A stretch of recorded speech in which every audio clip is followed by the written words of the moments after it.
Öyle çekme bak, yüzü açık Şimdi çekme. aylar Çekme. hani böyle abi ben aylar adı Gidiyor abi. yasak.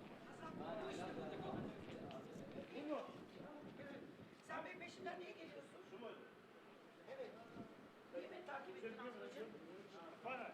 Niye böyle bir şey var?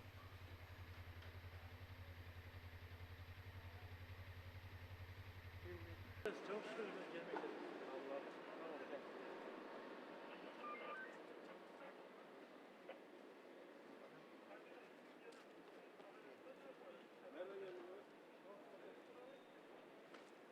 Ne oldu bir anlatın. Yavrum yolda yürüyordum.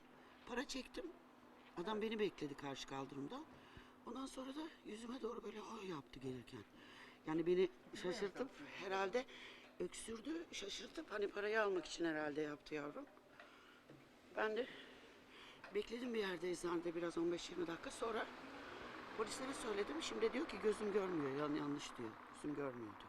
Ama suratıma doğru öksürdü. Arkamdan gelip. Hani ben... Polis yakaladı herhalde. Evet yakaladı. Özel harekatçılar. İsim neydi?